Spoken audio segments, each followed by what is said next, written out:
بسم اللہ الرحمن الرحیم الف لام میم صاد کتاب انزل الیک دعوی اول توحید کی تبلیغ کرو۔ اس صورت میں اللہ تعالیٰ نے چند دعووں کا تذکرہ فرمایا۔ ان میں سب سے پہلا دعویٰ ہے کہ اے ایمان والو تم توحید کی تبلیغ کرو۔ کتابن سے پہلے ھذا محذوف ہے، ھذا کتابن کہ یہ کتاب ہے انزل الیک جو آپ کی طرف نازل کی گئی۔ فلا یکن فی صدرک حرج منہ پس نہ ہو آپ کے سینے میں کوئی تنگی منہ، نیچے لکھیں تبلیغ کرنے سے، منہ تبلیغ یعنی دین کی بات کو آگے پہنچانے سے آپ کے سینے میں کوئی تنگی نہ ہو۔ لتنذر بہ تاکہ آپ ڈراؤ اس کے ذریعے۔ لتنذر لکھیں یہ انزلہ کے ساتھ متعلق ہے، اور فلا یکن اس پر متفرع ہے۔ یہ انزلہ سے متعلق ہے اور فلا یکن اس پر متفرع ہے۔ اب عبارت یوں ہوگی کہ یہ کتاب ہم نے آپ کی طرف نازل کی ہے لتنذر بہ تاکہ آپ اس کے ذریعے لوگوں کو ڈرائیں۔ پھر فلا یکن فی صدرک تو جب آپ ڈرائیں تو آپ کے سینے میں کوئی تنگی نہ آئے۔ وذکریٰ للمؤمنین اور یہ نصیحت ہے ایمان والوں کے لیے، یعنی آپ ڈرائیں۔ اگر کوئی ایمان لاتا ہے فبہا، نہیں لاتا تو آپ کے دل میں اس کے لیے کوئی پریشانی اور کوئی غم نہ آئے۔ اتبعوا ما انزل الیکم من ربکم دعوی دوم، ما انزل کی اتباع کرو، شیاطین کی اتباع نہ کرو۔ تو دوسرا دعویٰ یہ ہے اللہ رب العزت نے جو نازل کیا ہے اس کی اتباع کرو اور شیاطین کی پیروی نہ کرو۔ اتباع کرو جو نازل کیا گیا تمہاری طرف تمہارے رب کی جانب سے۔ ولا تتبعوا من دونہ اولیاء اور نہ تم پیروی کرو اللہ کے علاوہ دوستوں کی۔ من دونہ کی ضمیر اللہ کی طرف ہے، نہ تم پیروی کرو اللہ کے علاوہ دوستوں کی، بریکٹ میں لکھیں شیاطین۔ دوستوں سے مراد شیاطین ہے۔ اب اس پر دلیل کیا ہے کہ شیاطین مراد ہیں؟ اس لیے کہ اسی سورہ اعراف کی آیت نمبر 27 میں اللہ رب العزت نے لفظ اولیاء جو استعمال کیا ہے وہ شیاطین کے لیے استعمال کیا۔ اِنَّهُ يَرَاكُمْ هُوَ وَقَبِيلُهُ مِنْ حَيْثُ لَا تَرَوْنَهُمْ إِنَّا جَعَلْنَا الشَّيَاطِينَ أَوْلِيَاءَ لِلَّذِينَ لَا يُؤْمِنُونَ کہ یقیناً ہم نے شیاطین کو ان کا دوست بنا دیا اور یہ وہ ہیں جو ایمان لانے والے نہیں ہیں۔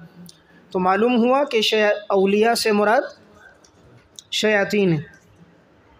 اسی طرح اسی سورت کی آیت نمبر 30 اس میں بھی اولیاء کا اطلاق شیاطین پر ہوا ہے۔ فریقاً ہدا و فریقاً حق علیہم الضلالہ انہم اتخذوا الشیاطین اولیاء من دون اللہ یقیناً انہوں نے شیاطین کو دوست بنا دی اللہ کے علاوہ۔ تو اس سورت کی آیت نمبر 27 اور آیت نمبر 30 سے معلوم ہوا کہ اولیاء سے مراد شیاطین ہیں، کہ نہ تم پیروی کرو اللہ کے علاوہ شیاطین کی۔ قلیلا ما تذکرون بہت کم لوگ ایسے ہیں جو نصیحت حاصل کرتے ہیں۔ وَكَم مِّن قَرْيَةٍ أَهْلَكْنَاهَا تخویف دنیاوی کتنی ہی بستیاں ہیں کہ ہم نے ہلاک کر دیا ان بستیوں والوں کو۔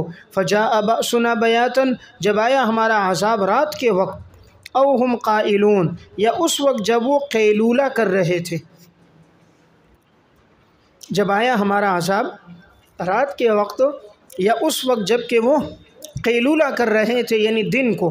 فما کان دعواہم اذ جاءہم بأسنا نہیں تھی ان کی پکار جب آیا ہمارا عذاب مگر یہ کہ انہوں نے کہا یقیناً ہم لوگ ظالم تھے۔ فلنسألن الذین ارسل الیہم تخویف اخروی آپ ضرور بے ضرور سوال کریں ان لوگوں سے جو ان کی طرف بھیجے گئے۔ وَلَنَسْأَلَنَّ الْمُرْسَلِينَ اور ہم ضرور بے ضرور سوال کریں گے ان سے جن کو رسول بنا کر بھیجا گیا تھا۔ یعنی آپ صلی اللہ علیہ وسلم کو اللہ رب العزت نے فرمایا کہ آپ سوال کریں ان سے جن کی طرف یہ رسول بھیجے گئے، یعنی ان قوموں سے، ان لوگوں سے کہ تمہاری طرف رسول آئے تھے، تم نے کیوں نہیں مانا؟ اور ہم بھی پوچھیں گے جن کو ہم نے رسول بنا کر بھیجا تھا کہ وہ رسول بتائیں گے ہم نے دعوت دی لیکن انہوں نے ایمان نہیں لایا۔ فَلَنَقُصَّنَّ عَلَيْهِمْ بِعِلْمٍ، پس ہم ضرور بے ضرور بیان کریں گے، ہم ضرور بے ضرور بیان کریں گے ان پر سب باتوں کو، ان پر سب باتوں کو ضرور بے ضرور ہم بیان کریں گے، بعلم، اپنے علم کے ساتھ، وما كنا غائبین، اور ہم نہیں تھے ان سے غائب۔ یعنی ہمیں سب معلوم ہے قیامت کے دن ہم ضرور بے ضرور بیان کریں گے ان پر سب باتوں کو اپنے علم کے ساتھ۔ والوزن یومئذ الحق، اور اس دن اعمال کا تولا جانا برحق ہے، اس دن اعمال کا تولا جانا کہ اس دن اللہ تعالیٰ اعمال کو تولے گا، یہ برحق ہے۔ تو وزن اعمال برحق ہے۔ فمن ثقلت موازینہ، بس جس کا نامہ اعمال بھاری ہوگا، فاولئک هم المفلحون، یہی لوگ کامیاب ہوں گے۔ ومن خفت موازینہ، جس کا نامہ اعمال ہلکا ہوگا، فاولئک الذین خسروا انفسهم، یہی وہ لوگ ہیں جنہوں نے اپنے آپ کو خسارے میں ڈال دیا، بسبب اس کے کہ وہ ہماری آیات سے بے انصافی کرتے تھے، ہماری آیات سے بے انصافی کرتے تھے، یعنی ہماری نشانیوں کو مانتے نہیں تھے۔ دیکھیں یہاں پر لفظ موازین جمع آیا ہے، موازین جمع ہے میزان کی، اور میزان کہتے ہیں ترازو کو۔ تو اب جو ترازو ہوگا وہ تو ایک ہوگا جس میں انسان کے اعمال کو تولا جائے گا، تو پھر یہ جمع کا صیغہ کیوں آیا؟ اب نمبر ایک یا تو یہ کہ ہر انسان کے لیے ترازو الگ الگ ہوگا، تو ہر انسان کے لیے الگ الگ ترازو ہوگا، اس اعتبار سے موازین کہا۔ یا نمبر دو، ہر عمل کے لیے الگ الگ ترازو ہوگا، نماز کے تولنے کے لیے الگ ترازو ہے، زکوٰۃ کے لیے الگ ہے، حج کے لیے الگ ہے، صلہ رحمی کے لیے الگ ہے۔ اور یا نمبر تین جو بات راجح ہے کہ ترازو تو ایک ہی ہوگا لیکن اسے جمع کے ساتھ بیان کیا ہے تفخیما لشانہ و تعظیما لشانہ، عظمت شان کے لیے، اہتمام بشان کے لیے، اہمیت بیان کرنے کے لیے، جیسے انا نحن نزلنا الذکر، کہ یقیناً ہم نے قرآن اتارا، تو یہاں صیغہ جمع اہتمام اور عظمت کے لیے ہے، تو یہاں بھی صیغہ جمع اہتمام اور عظمت کے لیے کہ ترازو ہوگا ایک اور اس میں اعمال کو تولا جائے گا۔ اب یہ سوال کہ آیا اعمال کو تولا جائے گا یا اس انسان کو تولا جائے گا، اور یا اعمال جن صحیفوں میں لکھے گئے اس کو تولا جائے گا، تو اس بارے میں تین قول ہیں۔ پہلا قول یہ ہے کہ صحف اعمال کو تولا جائے گا، یعنی ان صحیفوں کو تولا جائے گا جن صحیفوں میں اعمال کو لکھا گیا۔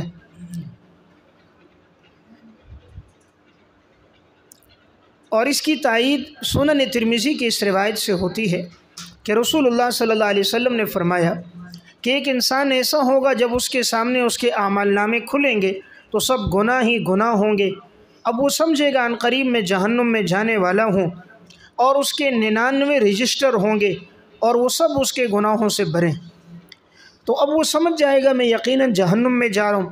اللہ تعالیٰ فرمائیں گے تیرے اوپر ظلم نہیں ہوگا، تیری ایک نیکی ہمارے پاس ہے۔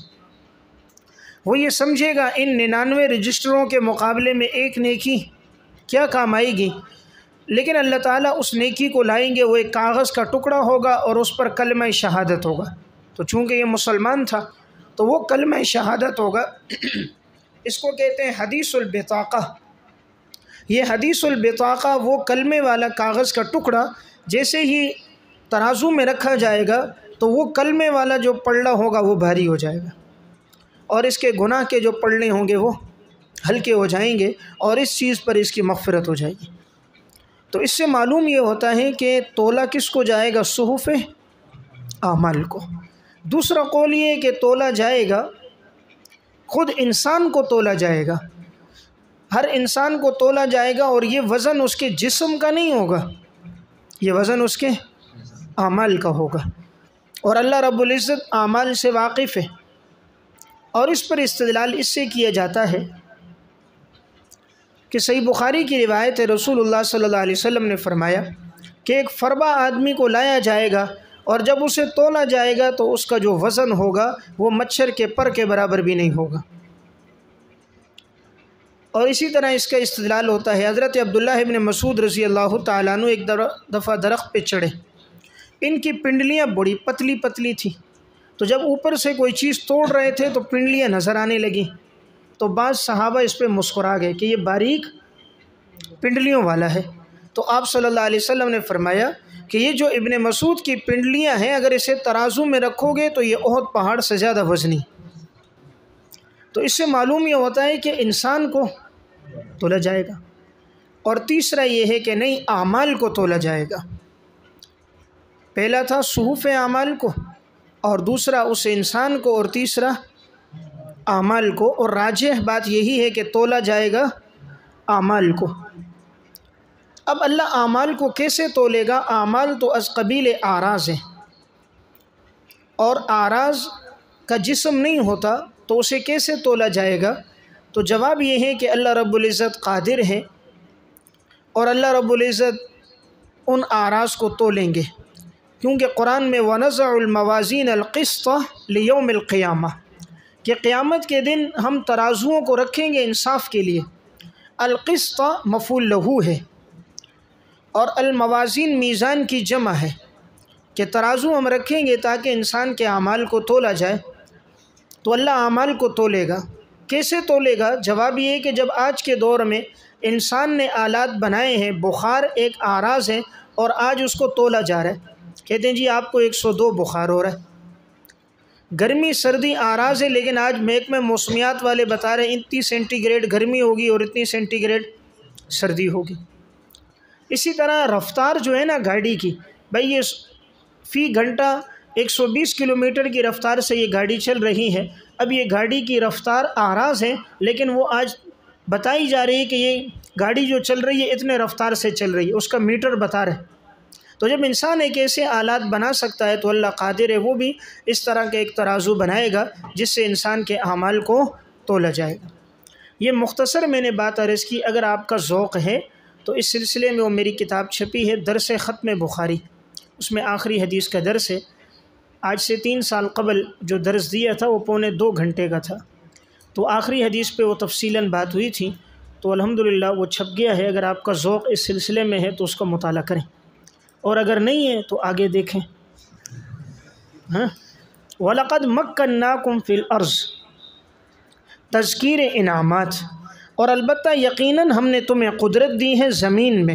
وَجَعَلْنَا لَكُمْ فِيهَا مَعَائِشَ، اور ہم نے بنائے تمہارے لیے اس زمین میں اسباب معاش، ہم نے بنائے تمہارے لیے اس زمین میں اسباب معاش۔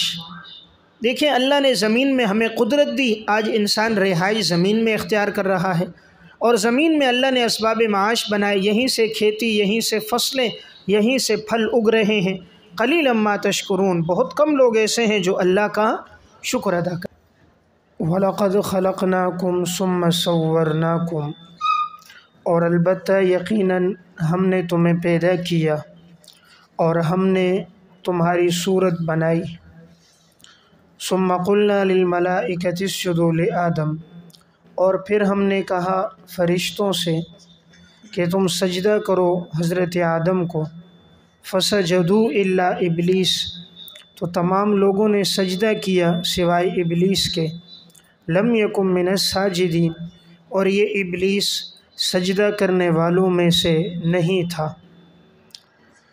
وَلَقَدْ خَلَقْنَاكُمْ، اس آیت میں اللہ رب العزت ارشاد فرماتے ہیں یقیناً ہم نے تمہیں پیدا کیا۔ اس کے نیچے لکھیں آباءکم، آباءکم یعنی ہم نے تمہارے آباء و اجداد کو پیدا کیا۔